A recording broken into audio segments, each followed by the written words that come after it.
driver, start your engine.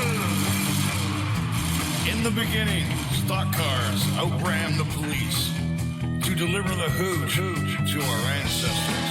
So sweet. Are you ready for a trip down victory lane, where Richard Petty's winnings were insane and Dale Earnhardt put everyone to shame? Canadian Junior Handley is in the Hall of Fame. Live from Haldeman County, it's time for the Driver in Deep podcast. Are you ready? Hey everyone, and thanks for joining us for the Driver in Deep podcast, episode 46, brought to you by Drivercal.com. Mark here, and of course, along for the ride is none other than Alex Nagy. Alex, after a short pause, we are back at it again. Yes, we are. Some may have been wondering where we've been. Where you've been. Well, you haven't been there either. I could have been there. All right. Well, how about I just give you the short story? I've heard it. How about you tell them the rest? Because they won't believe it anyway. Well, all right. So as the story goes, I bought a new rowing machine and I had it delivered a couple of weeks ago. And of course, these things aren't delivered all set up and ready to go. And I took it downstairs, tried to put it together, which I did. But ironically enough, I hurt my back putting together my rowing machine, which I was getting to get exercise, and then I couldn't use it. So 2 weeks later, I was on the couch probably, oh my God. I had heating pads on. You saw me. It's not a lot of fun having a back injury, and it really hampered any extracurricular activities, which included the podcast. Well, now we know why you stuck to darts and lawn bowling as a kid, not hockey and all those other sports, because you can't even set up a rowing machine to get ready for disc golf season. Anyways. I don't even think you know what a rowing machine is, Nagy. I bet you. I'll bet you I could set it up and not hurt myself. Well, anyway, Scooter, the good news is I got my first workout on it today, so my back is back, hopefully, and I guess the real test of that will be when we go disc golf. Some people have phoned me and start calling you Marshmallow. I'm not sure what they meant by that, but anyways. Listen, you mentioned episode 46, which is very fitting for our guest today, who is a third generation driver. It's easy for me to say. And his name is Lane Zardo. Lane's grandpa, Bill Sr., his aunt Sharon, his brother Billy, and himself all accomplished a bunch of things in the racing world with the car number 46. Yeah, that's something else that we got him on for episode 46.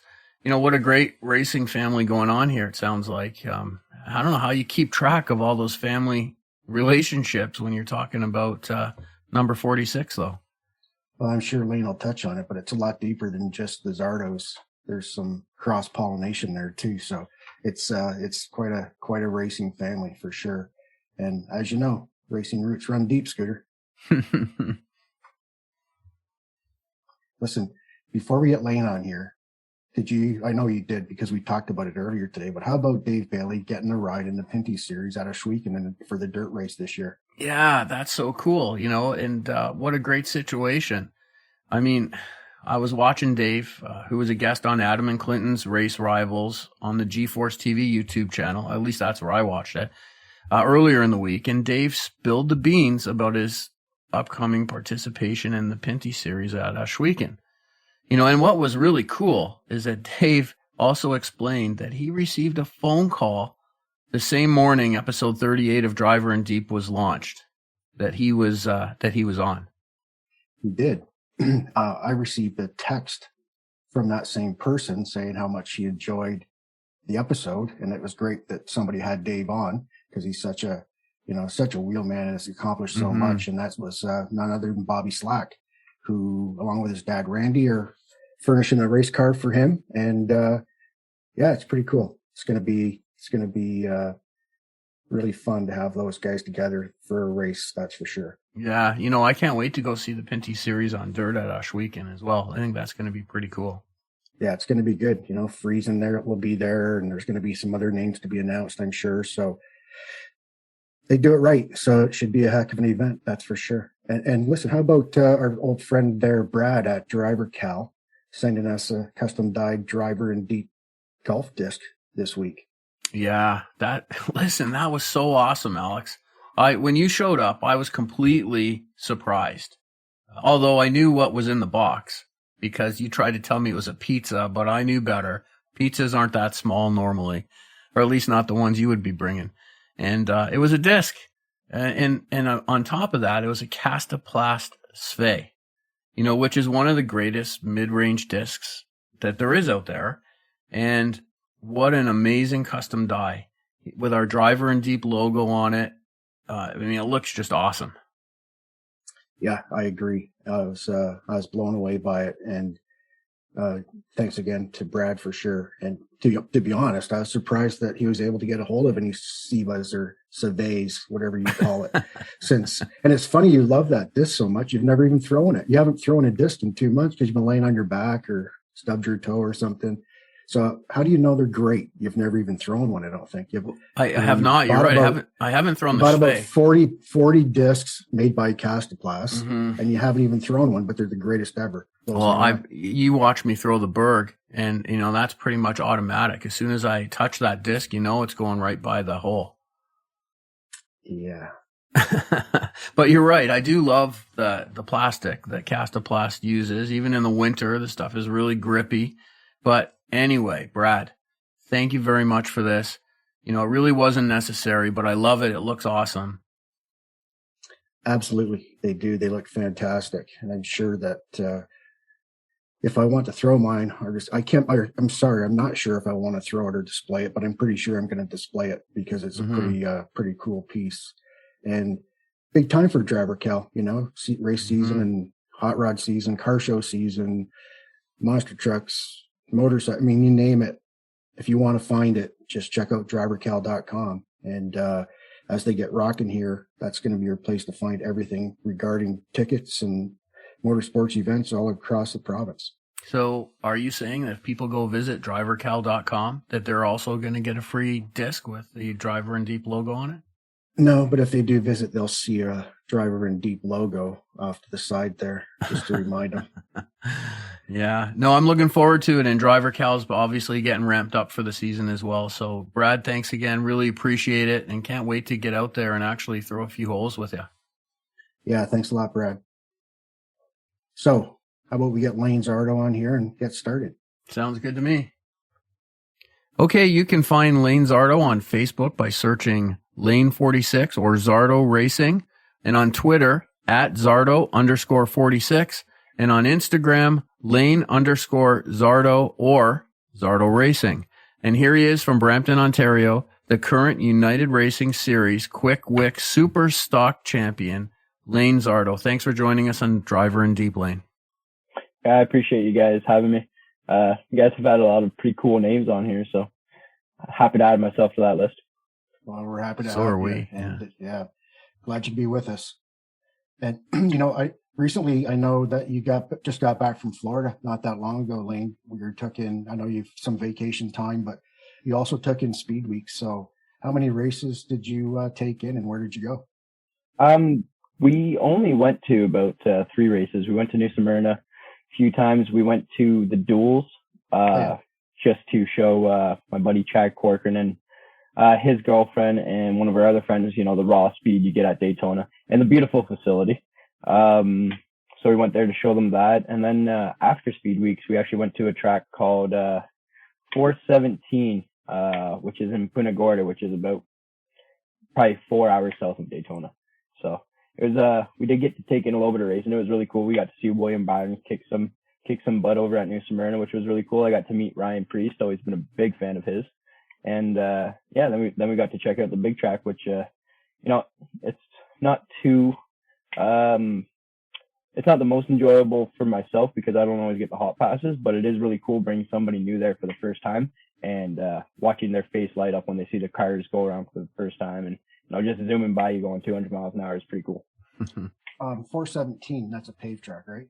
417 is a paved oval. It's I can't remember what it was called before. I've raced there probably half a dozen times, actually. Oh, yeah? I'm trying to think what it was called. what was it called? I know my grandfather ran there once or twice. Mark Dilly ran there. Yep. So a few of the better generation ran there. I know that for a fact, but I don't think they had walls back then. I know that. Not everywhere. No. No. Definitely not when your grandpa raced there. No. Hey, Lane, I'm curious. It seemed to be, very busy down there in Florida, even though the pandemic is not totally over. How would you say the crowds were compared to any previous speed weeks? The one night I went to New Smyrna, it was kind of whatever. And then the other night I went there, I've never seen it so busy. Daytona International Speedway, they did a great job, with touchless payments and stuff like that. But the pandemic's not a thing in Florida. It's you hear about how Florida's doing so bad and how they got so many cases and whatnot. Florida does not care whatsoever about the pandemic, and it's kind of cool. Like, they're just going on with their normal everyday lives. I've never seen a crowd so big as what I did at 417, actually, which they had a small car count, but like a wild crowd. They were lined up in lawn chairs all the way around the racetrack. So as opposed to the pandemic, it really hasn't affected the racing too much. Yeah, that's good to hear for sure. And judging by the pictures that you were posting on social media, it looks like you guys all had a good time. And even I noticed you had a chance to hang out with your Hall of Fame grandpa, Bill Zardo. Yeah, I got to hang out with Grandpa a little bit. Me and him have a pretty interesting relationship. Me and him are always guffing each other and realistically cussing each other out, which you shouldn't do to your grandfather, but he does it to me first, so I got to give it back. And I got to hang out with your buddy Pete Shepard Jr. and nice. We went to Sunday school and church and all that. Yeah, I'm sure you did. I'm sure you did. It was probably because you made a wrong turn Sunday morning trying to head home. Yeah, well, he didn't have the granddaughters with him, so he had to. He was a lot less tame than he is most years. But no matter what, it's always a great time hanging out with those people. And we had Tim Watson there, we had Dwayne Baker, Brian Todish, who owns Sunset Speedway. So a lot of really good people and a lot of really good people around racing. Hey, Lane, you're talking about your grandfather. He was really the one who started what has become what appears to be one of the deepest and most successful racing families in Ontario. Can you tell us a little bit, and I know we've started to touch on it here, but tell us a little bit about your family tree, just as far as racing goes. Yeah, I mean, you kind of hit the nail on the head. I believe my grandfather started racing. I couldn't be able to tell you the exact year, but he started racing because he was working for Jimmy Hallahan out of Scrapyard, actually. And he kind of got a ride and did a few things in Pinecrest and kind of fell in love with the sport, and obviously had three kids. Two of them raced, Sharon Shepard, who would have raced against Alex a little bit. And then my dad had to actually sneak his way into racing. He wasn't allowed to race, so he built a car behind my grandfather's back. And after a butt whooping, my grandfather started to support him a little bit. And then Sharon married into the Shepards, and Pete has his own legacy with him himself and with my cousin Peter. And then even my other cousin, actually, his mom or dad didn't race, but he won like 5 or 6 championships in go-karts. So it was we definitely got a lot of racing history. Like, if you don't race, you feel left out at Christmas. Yeah, you're not in the conversation whatsoever. Hey, go-karts, Alex, that's where I started. Yeah, Mark's had an illustrious go-kart career. Oh, yeah? What club did you race at? Niagara Speedway. Oh, okay. I've never ran. Yeah. You know the one on Clifton Hill? Yeah. I'm 1 for 1. It's a good record. That's a good time to retire. Yeah, exactly. Yeah, he bought his tickets and ran to the kart lineup and hopped in the first one. And he ended up beating 3 9-year-old ladies and 2 6-year-old kids. It doesn't matter who was there. I still won. Win to win. Yeah, that's right. Number 1, baby. Yeah, he's something, Laner. Wait till you see him. Anyways, makes me wonder, with all of your family's success, do you feel any pressure to keep the legacy going on? Yourself and your brother still racing. Do you ever feel any pressure there? God, no. If anything, it's the greatest blessing. Well, I don't know. Maybe there's a little bit of pressure, but I think you should perform a little bit better under pressure. That's your job to do.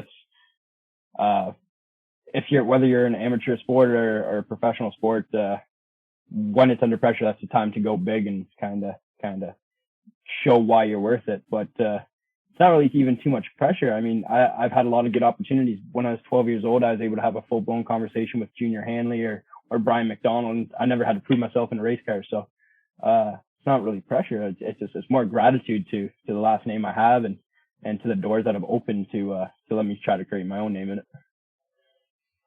Well said. Yeah. Hey, Lane, let's talk a little more about the specifics of your racing career. You started in karts and moved to mini stocks. I think what you said is the age of 12.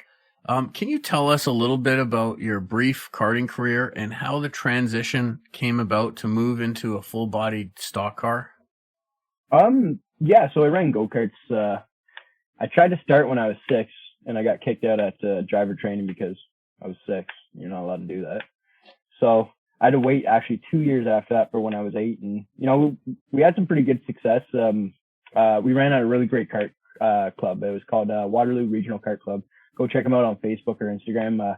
It was so fun to wake up at 6 o'clock in the morning and go there and just drive around with a bunch of kids. So I really started when I was 8. I was able to win a championship when I was 9. Had a few big race wins, but made a lot of really good friends through racing. And one of my good buddies, Justin Collison, his grandparents actually ran the club for a bit. Now his aunt and uncles do. And they operate out of Flamborough Speedway, the infield track. So I ran karts for about, I guess from the age of 8 to 11, had a little bit of success. And my grandfather ended up buying Brandon Watson's old mini stock. He used to run at Barrie Speedway, and he was going to let me kind of try it out for a few test laps and whatnot. And I ended up breaking my arm just before the race season. And I got my cast off about 3 days before my first race. And he's like, okay, well, time to poop or get off the pot, buddy. Let's see what you got. So I really didn't have much time to kind of learn what I was doing before I was kind of thrown to the wolves. But, after about 2, maybe it was even my 3rd or 4th race, I finally realized where full throttle was and kind of how to get there. And I think I spun somebody out, and I was upset that I spun the person out, but it kind of gave me a little bit of confidence, as bad as that sounds. I knew how fast I was able to go. I knew how hard I was able to drive it in. So ever since then, it's just been kind of going up and learning as much as I could from whoever I'm racing against. And by the way, Mark, the Waterloo Regional Kart Club, yeah, you can go to Flamborough Speedway, even somebody your age, you could still start and get a real feel of racing. What do you mean real? Real. I won. It was real. It was real to me. Lane, you mentioned Justin. Who else did you race with in the karts that still hanging around now? Okay, so my first fire suit was Matt Bentley's fire suit. He ran at the club. Mac the Man, he ran a class above me, but he was just as wild as he was now, as he is in go-kart, or as he was in go-kart, sorry. Pete Shepard ran at the club. Cole Pern ran at the club. My brother Billy, Mike Bentley, Lucas Smith, who's more of a dirt guy. I mean, like Adam Racine. I don't know, man. Like the list goes on, and there's a lot of really good people that are very competitive all around short track racing today. I mean, there's a lot of really good things to get your kids into. Like the J cars is really cool. They're bringing a little bit of a comeback, but I did love my go-karts, man. Like it was really cool to just go out there and run. And it was early in the morning, so then the parents still had the rest of their day to do whatever they had to do. But some good names and good times for sure. Absolutely.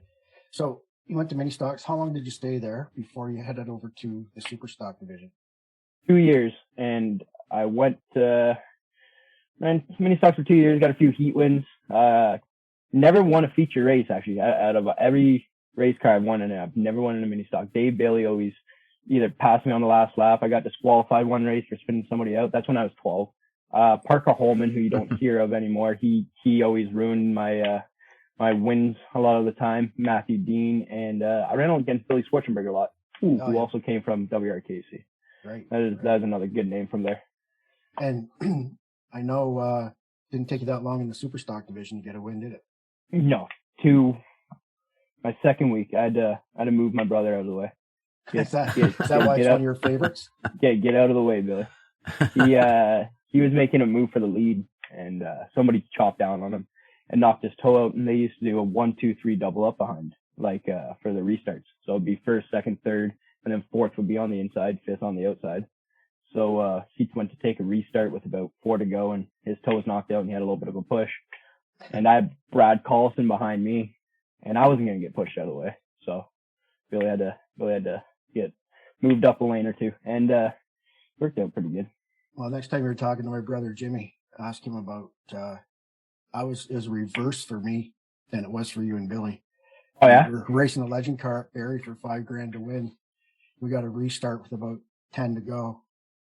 Then it was no family dinners for a while there, but no, I didn't buy you a beer after you wrecked you. I ended up leaving before he got off the racetrack. That was best for his. Probably a good idea. Yeah. Everybody asks if you race your siblings a little bit easier, and I mean, I got to do a lot of work on my brother's car, so I may as well be the one to wreck it. Hey, Lane. So being, a young guy still, you've won so many big races with a super stock, including a track championship at Sunset in 2011, the Velocity weekend at Sunset twice, Flamboro's Frosttoberfest, Jukasa Canadian Short Track Nationals, $5,000 to win. And I'm not sure what I've left out, but what is it that you like the most about this ultra competitive division? About the super stocks? Yes. Like in general? Yeah. They're heavy, and you never have a good handling race car. With a Pro Late model, it seems like, it takes away a lot from the pure driver of it. Like with how many adjustments there are in other divisions, you have to make sure the setup is 100% correct. You almost need a day of testing before there, or you need somebody who really knows what they're doing with race cars. With the super stock, you still need a little bit of testing, but you don't have a good handling race car. So you're just kind of driving and sliding through the corners, and you're slightly faster than the car behind you, but not too much. You're always working the wheel. You're never really comfortable. So I kind of always like that. You're able to slide her in there, and they're a little bit stronger of a car. So you are allowed to beat and bang a little bit. And I'm a live by the sword, die by the sword kind of racer. And I always loved racing against Matt Bentley for that reason is, you can give somebody and get somebody back and whatnot. And you're not going to wreck too many people just by giving them the odd bumper. Yeah. It's that division gives so many fans a lot of entertainment last summer. That's for sure. I mean, a lot of summers, but last summer was, and it's going to be even tougher this year. It's going to be fun as hell for sure. Yeah. We had a great car count for I think every race. Our first race had like 40 cars. Yeah. Crazy. And speaking of, a bunch of cars and a big win, you had one, like Mark mentioned, at Jukasa, $5,000 to win. And that was an interesting day because I think you and a buddy of yours had a little bet for a haircut on that day. So that might have been some extra motivation for you.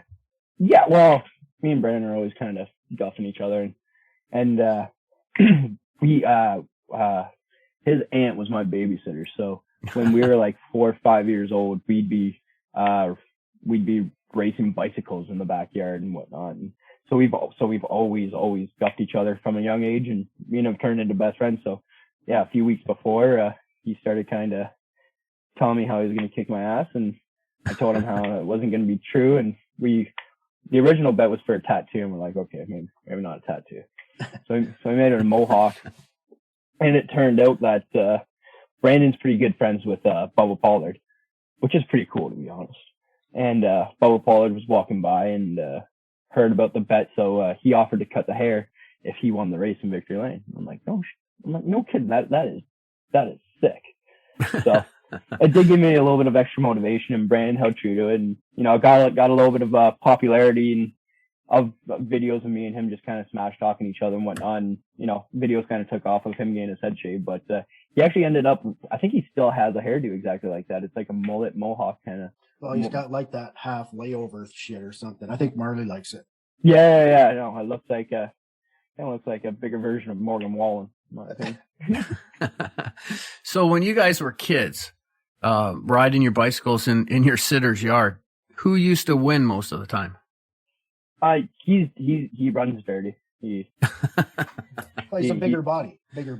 Yeah. He's got a lot more weight behind that than I did. But we had another game actually. We'd be going down the sidewalk, and whoever's leading would go as slow as possible, and whoever's behind can't go on the grass to pass the guy unless he's up to his pedals. So we were teaching each other how to block without knowing it at 6 or 7 years old. Wow. Good training. Listen, back to the serious stuff. In our intro, or just when Mark introduced you, he mentioned you as the Quick Wick Series champion, current, last year, 2021. And, which, man, that was a hell of a battle, which came down to, I think, at the end at Delaware with you and Trevor Culver. And, it was tight. Trevor ended up having a shitty day, unfortunately, fortunately for you, but, it was a heck of a battle. And, thinking back, that point structure last season, you received points for a certain number of races at your home track that were added to, so your 5 or so best at your home track added to the 5 series races, and that's how the championship came up.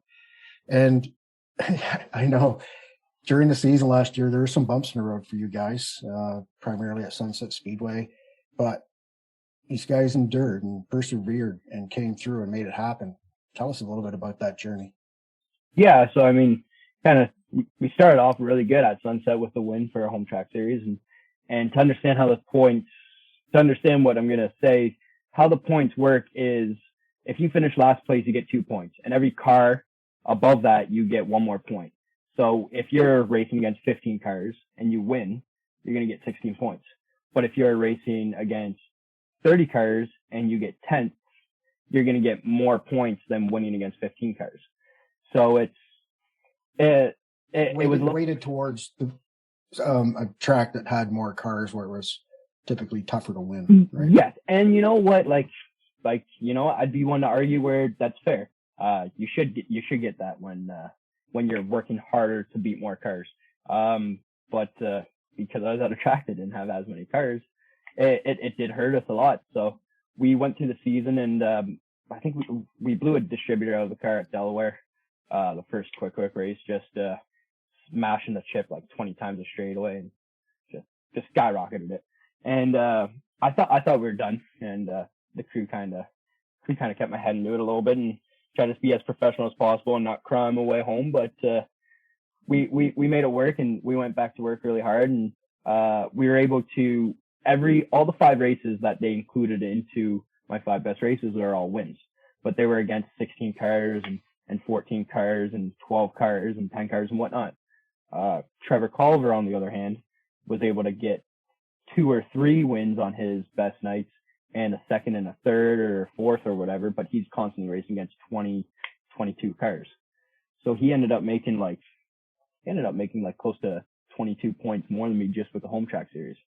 But saying that, he had his own struggles too. I remember he smacked out of practice. He smacked the wall pretty hard at Flamborough, rebuilt the whole race car at the racetrack, and went out and qualified 3rd, like his first time test driving the car. So yeah. So he had to persevere as well. And we did have a little bit of a struggle, an issue with Sunset. We're not fully sure exactly the cause of it to be 100%, but we were trying to talk to Brian Toddish and whatnot and trying to figure out the best manner to deal with that situation. And there's still a little bit of things going on because we don't fully understand, but once we do fully understand, I'm sure we'll let people know. But Sunset Speedway did handle it in a very good and professional manner, so we were able to roll on. And like you said, it came down to a very close. I think there's he was leading me by 6 points.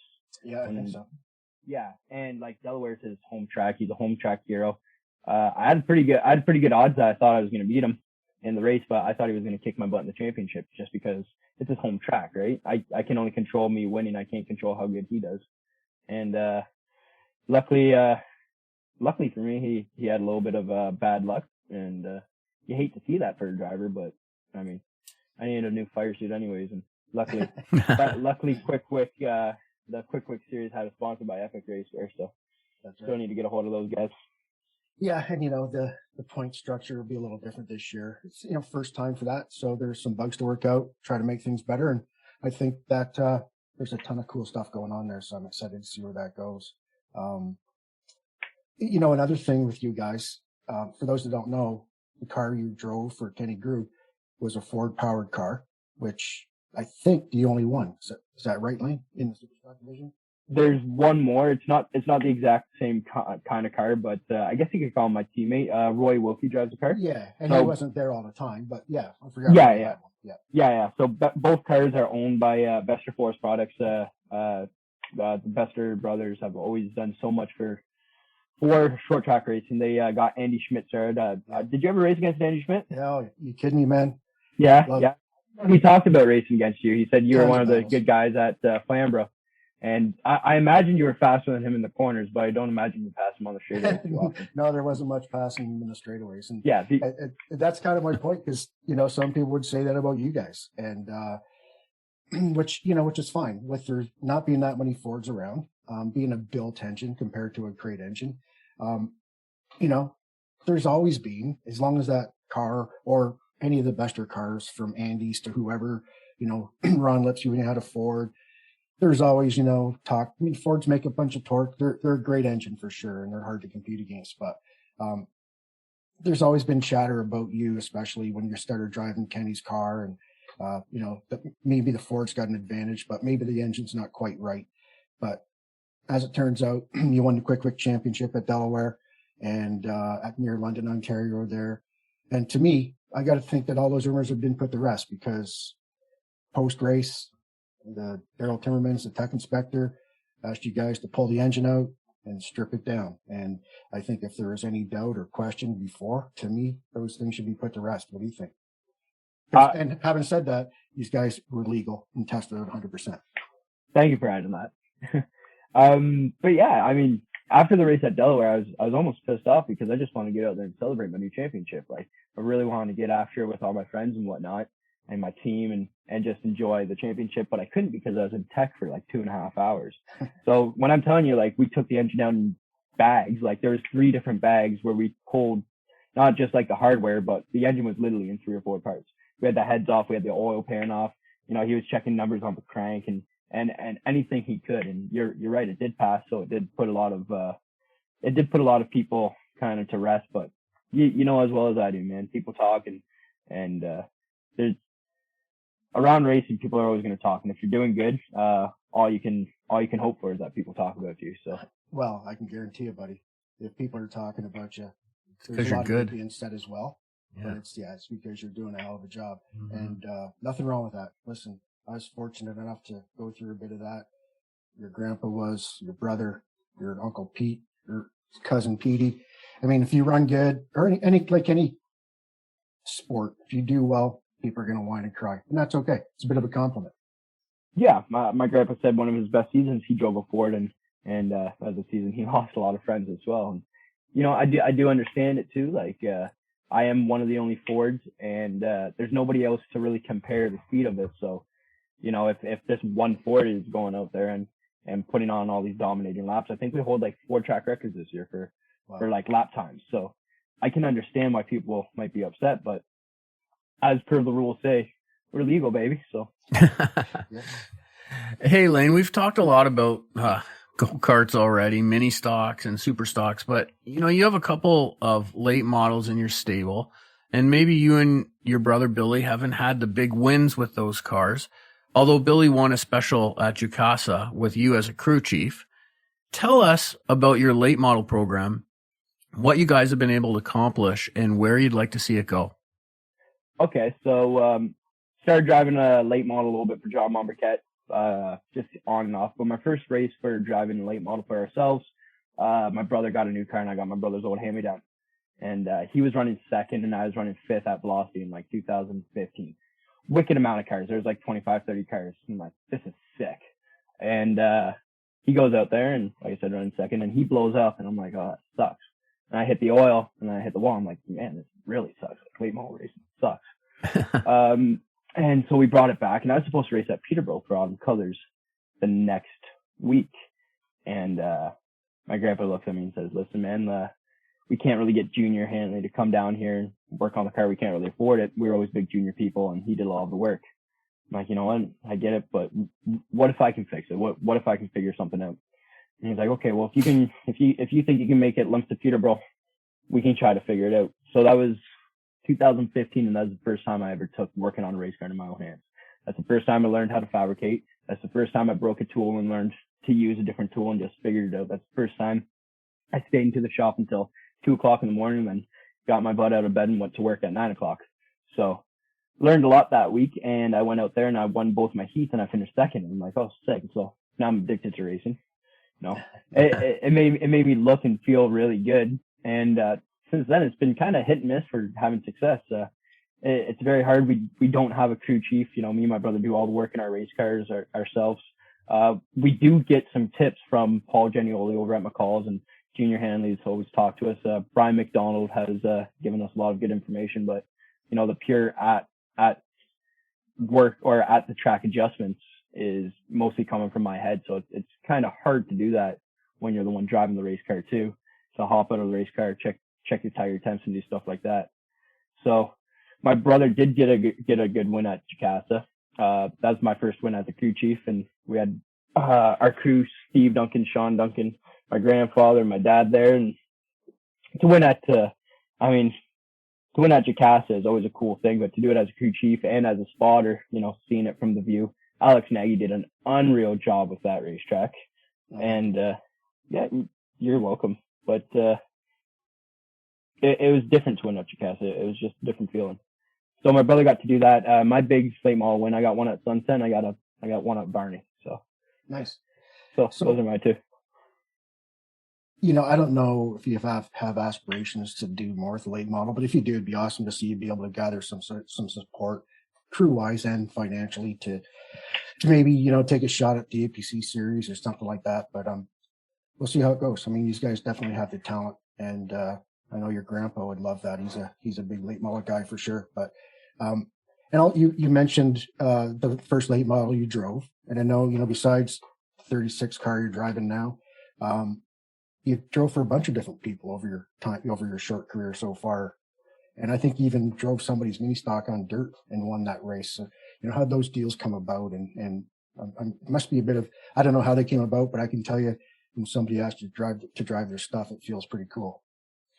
It's the greatest. There's two of the greatest feelings as a race car driver is going onto a brand new racetrack for the first time, or a racetrack that you've never been onto and doing a lap or two. That's a really cool feeling, being in the driver's seat. And other best feeling is somebody saying, hey, I got this very expensive piece of machinery. I want you to go drive it as hard as you can and try not to wreck it. And you're like, okay, I got it. And especially like when people don't ask you for sponsorship money to do it, and like all they do is just trust you to drive their equipment. It's kind of makes you take a step back, and a lot of people get paid a lot of money to race cars, like in NASCAR or all kinds of motorsports, but a lot of people go broke racing cars. So if somebody's going to come up to me and ask me to drive their stuff, it's an unreal feeling. The mini stock on dirt, though, that was just my best friend. Me and him were drunk on a Thursday, and his uncle was racing. We were helping his uncle race on the Friday, and I saw his mini stock, and I'm like, what do you think? He's like, sure, why not? He must have been too hung. Oh, yeah, no, he was way too hung to say no. But then we got to the racetrack, and right before we went out for the feature, we found out we had illegal gear. So it was either Oshweken is the only track that has a rear gear rule for a Nissan 240. So which I went from like 22nd to second in 6 laps, so I can completely understand why it's illegal. But it was a really cool experience. If you're an asphalt racer and you haven't raced dirt yet, please do it. It doesn't teach you throttle control, it teaches you brake control, to be honest. It's like driving in the snow with a pickup truck. It's pretty cool. It's a cool experience.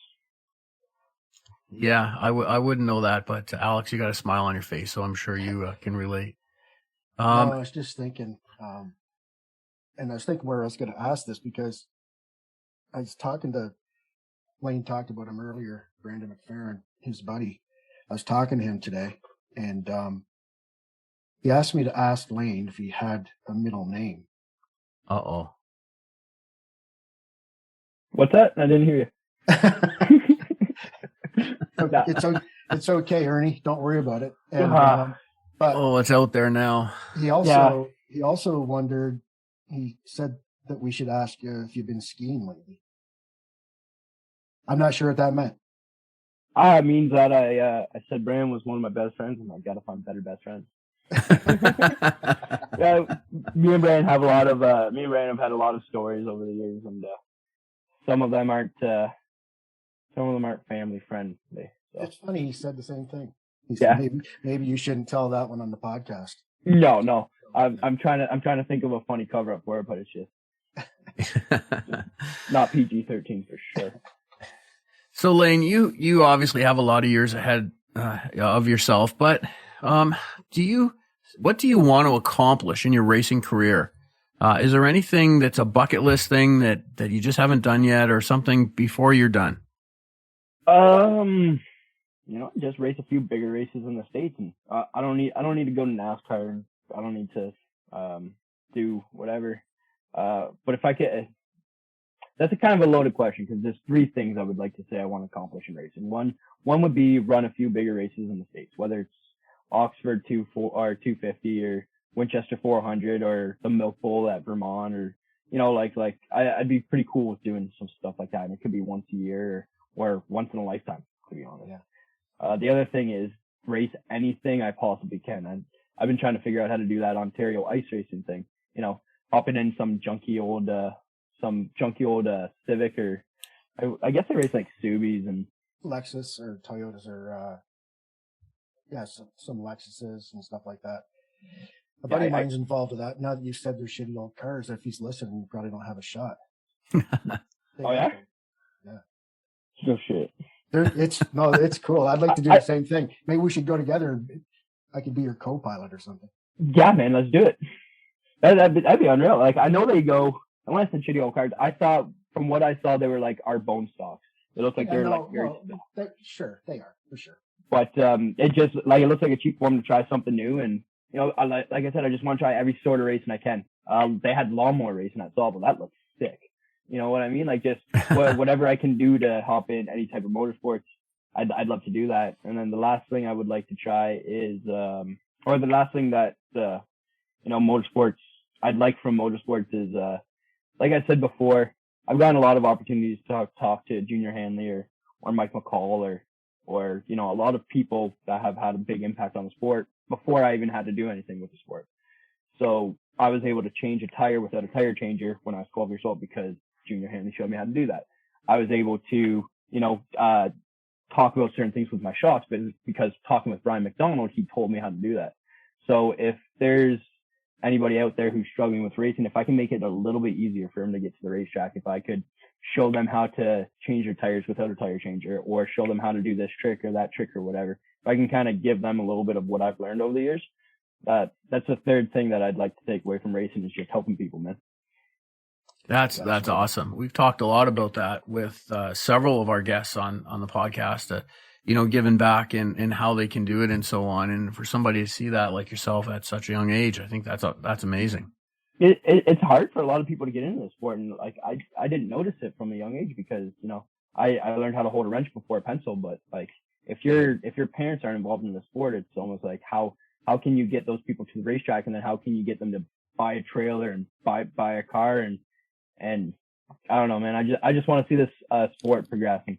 I want to see it around for when my kids are around, because the sport's given me so much in my life, and if I can give back to it by keeping people around, then I got to do what I got to do.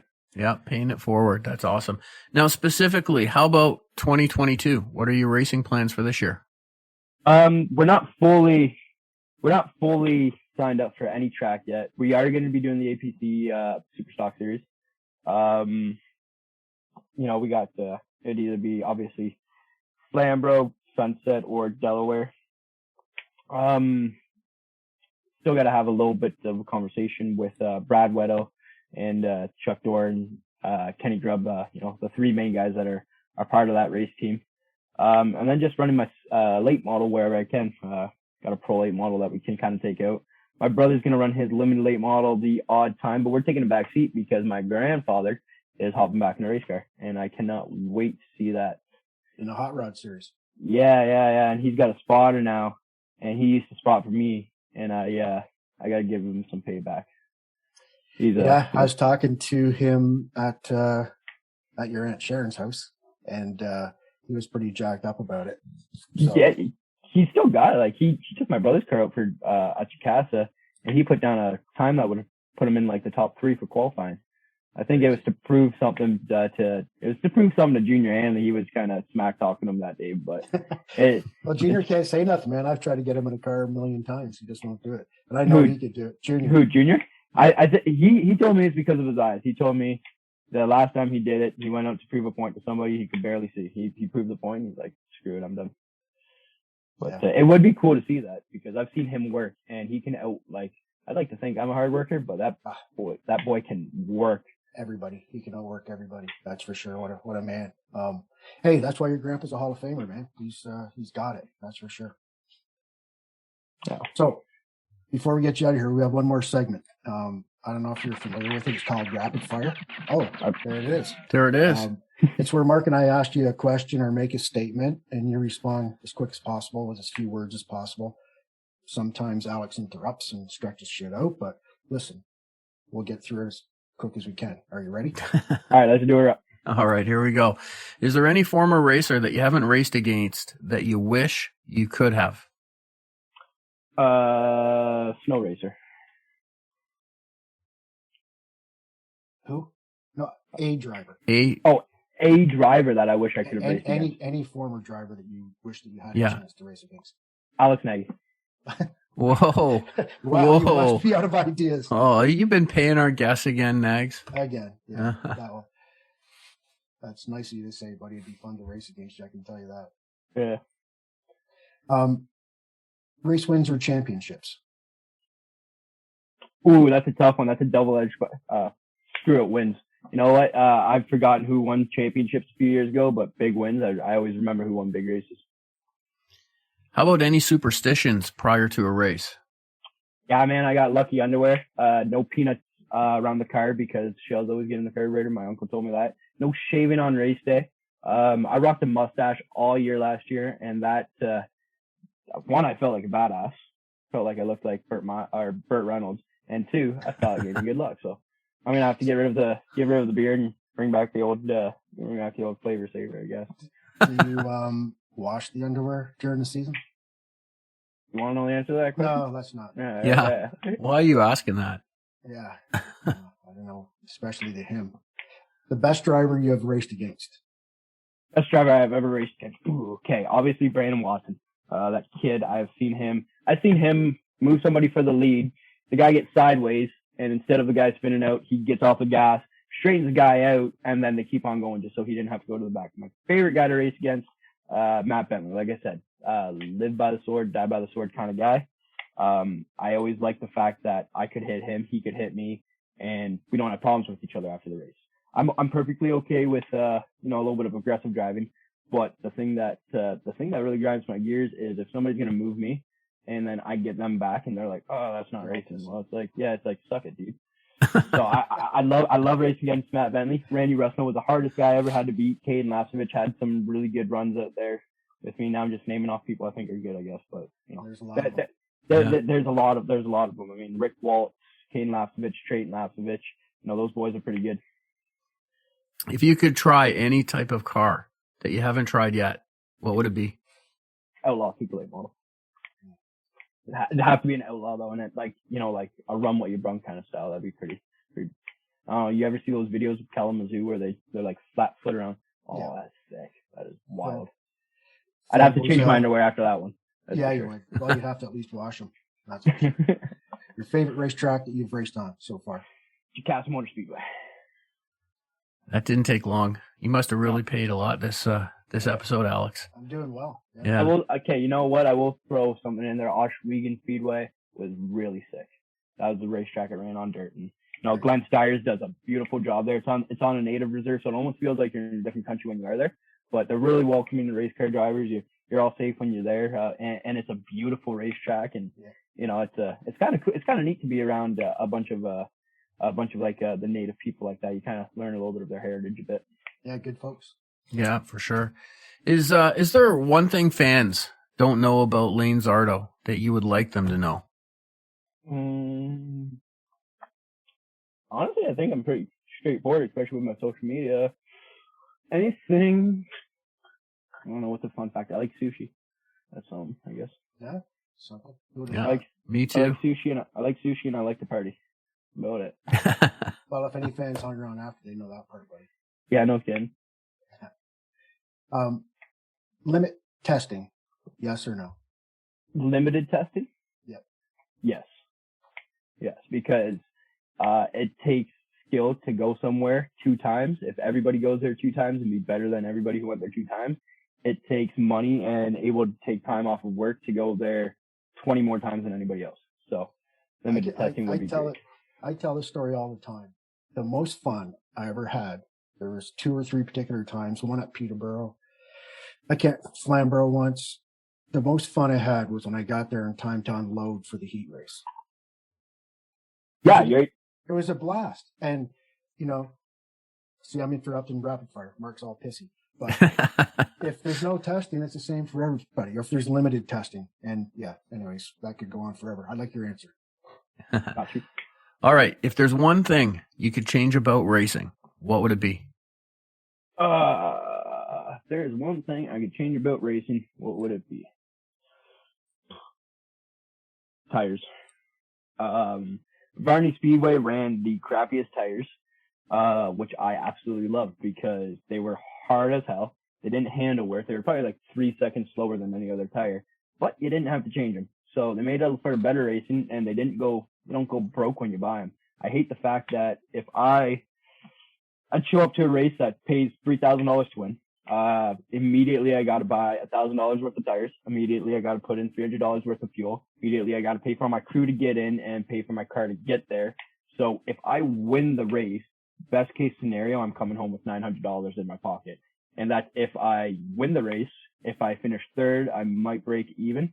And if I wreck the car, my grandpa's giving me the belt.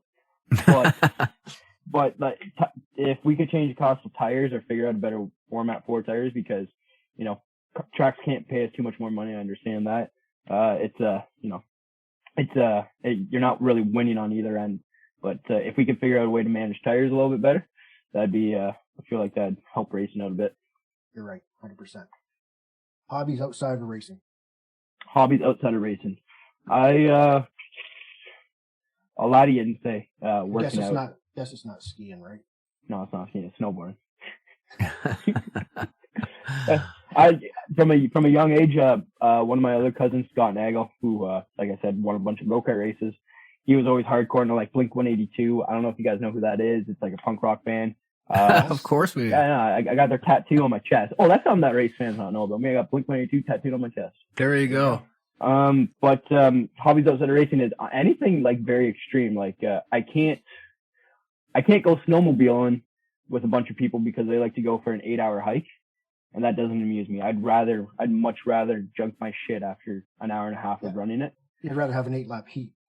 Exactly. Yeah, like just go full bore, like 100%. So like I used to skateboard. I go snowboarding quite often. And anything that's fast enough to do something stupid on, like anything that can get your adrenaline running. Adrenaline's a weird drug, and it's something I'm addicted to. Skiing's definitely a good sport for that. But for me, I definitely going to stick to 2 skis and not the snowboard. I tried it once, and when I got to the bottom of the hill, I took the snowboard back and put my skis back on. Yeah, fair enough. At least you tried it, man. I tried skiing once, and that was the closest I came to doing the split. I didn't have the ankles for it. So. Yeah, you have to try the Chinese downhill if you get back on skis again. The Chinese downhill. You have to. There's an old movie with Shannon Tweed in it called Hot Dog the Movie, and it's a ski movie. And at the end, for all the marbles, they do the Chinese downhill. So you have to watch that. It's as a matter of fact, you know what I'm going to do on the next episode? Maybe Alex, I'll play that in our intro. There's one comment, not the video, but I'll play the comment of it. I will Google it, but I will let you know that last time somebody told me to Google something was 2 girls, 1 cup. And I did that, and I trusted them. So I don't trust. Yeah, no, it's not quite like that. Well, Shannon Tweed's in Gene Simmons' wife. So there you go. Oh, Shannon. Yeah, well, back in the day. So one more question. Family, but more specific. How about your grandpa, Bill Zardo? Honestly, I normally just call him an ass. But he's my best friend. You guys have a cool relationship, and that's why we wanted to bring it up. Yeah. One time me and him were at McCall's. We were unloading the race car, and he said, "Okay, we got to do this." I'm like, "No, we got to do that." And then we started calling each other. Like, I'm not gonna actually say what we were calling each other, but like it was something like "See you next Tuesday" and stuff like that, and really bad. But he called me at like 3 or 4 times first, so I started to get a little bit peppy. And everybody's looking at me like, look at this kid talking to his grandfather that way. And McCall actually had to, he thought he had to intervene and come in between us. Then all of a sudden, me and my grandfather were kind of shocked, because I used to work with him, and if he didn't call me out 5 times before lunch, he was having a bad day. I'd have to check his first fever or something. It's just, he went through heart surgery, and a week after his heart surgery, open heart surgery, cut his ribs open, and he was tested with us. Yeah. Well, it was close after that, but he and drinking Coors Light and asked me if I wanted a beer. He said, "Billy, shouldn't you be, resting?" Oh, that's not drinking. That's just beer. That's what he said. When he's drinking his whiskey. But a week after he had heart surgery, he was limping around the house, and he figured out how to get outside. And I'm reorganizing the trailer, and he's hanging on the wire for the door, and he's yelling at me that I'm doing something wrong. I'm organizing something. I don't know how I can do that wrong. But I had to stop what I was doing because he got out of breath, grabbed my chair so I could sit down and keep on yelling at me. So but and I do give it back to him. Me and him got such a cool relationship. So I'm forever grateful for him, man. I'm forever grateful for him. I haven't talked about my mom that much this episode. I'm a wicked mama's boy.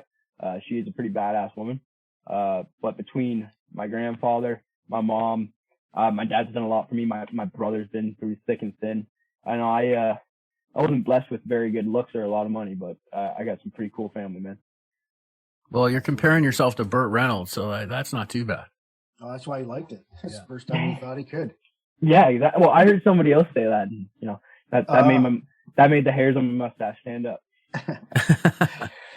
All right, man. Well, listen, it's been great having you. It's been another episode of Driver in Deep. We hope you enjoyed it, and best of luck this year, bud. Yeah, no, I really do appreciate you guys having me on the show. I appreciate you guys having the show. Anytime you guys bring any one of us on shows like this, it definitely makes us feel like rock stars. So keep on doing what you guys are doing, and keep on promoting the sport. I do really appreciate it. Yeah, thanks, Lane. Best of luck this year, and don't forget, everybody, look for Lane on Facebook, Instagram, and Twitter.